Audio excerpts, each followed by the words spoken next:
Hello friends, good evening to one and all. जैसा कि आप लोगों ने पहले 2 वीडियोस देखे हमारे पहले वीडियो में मैंने बात किया था कि हम अपने अकाउंट्स के एग्जाम में अपने पार्टनरशिप अकाउंट्स को किस तरीके से फोकस करेंगे। दूसरे में हमने देखा कि कंपनी अकाउंट्स को किस तरीके से कवर अप किया जाएगा।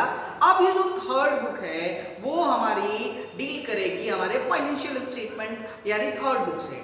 अब ये जो थर्ड बुक में हमारे 20 मार्क्स कंसिस्ट करते हैं और इसमें बहुत ही इजीली हम हाईएस्ट मार्क्स को स्कोर कर सकते हैं, क्योंकि इसमें आने वाले जो क्वेश्चंस है ना वो बहुत ही इजी होते हैं। आपने देखा कि हमारा पहला चैप्टर है, उस चैप्टर में हमको सिर्फ और सिर्फ हेड, सब हेड और इन सब चीजों को तैयार करके जाना है। जैसे कि करंट एसेट के अंदर में हमारा अगर डेटर आता है तो वो कौन से हेड में आएगा, उसका सब हेड क्या होगा, ये 3 चीजों करके एक नंबर का क्वेश्चन आ जाता है। तो 3 हेड सब हेड हम बना देते हैं। उसके बाद यहां से 3 नंबर का क्वेश्चन फर्स्ट चैप्टर से आ जाता है। फिर दूसरा जो आता है वो होता है 4 नंबर का क्वेश्चन, और वो 4 नंबर का क्वेश्चन कहां से आता है, कॉम्परेटिव और कॉमन साइज स्टेटमेंट से। तो सिंपल सा हमें क्या करना है, डिफरेंसेस निकाल के परसेंटेज निकाल देना है, ठीक है, और हमारा एक के रेस्पेक्ट में सारे परसेंटेज निकाल देना है। तो कॉम्परेटिव और कॉमन साइज स्टेटमेंट का अगर आप रिवाइज करने जाओगे तो 2 से 5 मिनट के अंदर में रिवीजन कंप्लीट हो जाएगा, ठीक है। 5 मिनट में आप हार्डली कंपैरेटिव और कॉमन का एक बार देख लोगे, वो रिवीजन हो जाएगा।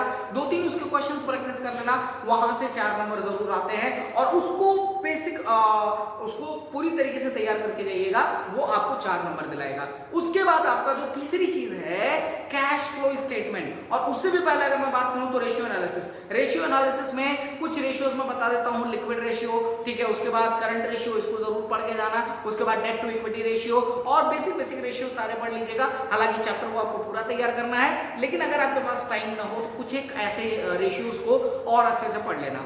उसके बाद आपका आता है cash flow statement. Cash flow statement में मैं अगर बात करूं तो net profit before working capital changes तक थोड़ा सा आपको प्रॉब्लम आएगी निकालने में, अगर आपने अच्छे से प्रिपेयर नहीं किया है तो। और अगर आपने किया है तो बहुत अच्छी बात है। उसके बाद इन्वेस्टिंग और फाइनेंसिंग एक्टिविटी इजीली आप निकाल सकते हो, तो थोड़ी सी मेहनत करना।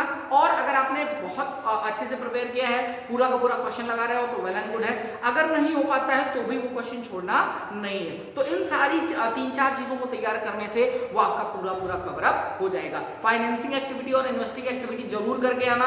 अगर आपको कोई प्रॉब्लम आती है तो उसको छोड़िएगा मत, ऑल्दो आप अच्छा करेंगे, ये मेरा पूरा विश्वास है। Thank you very much. This is enough for this session.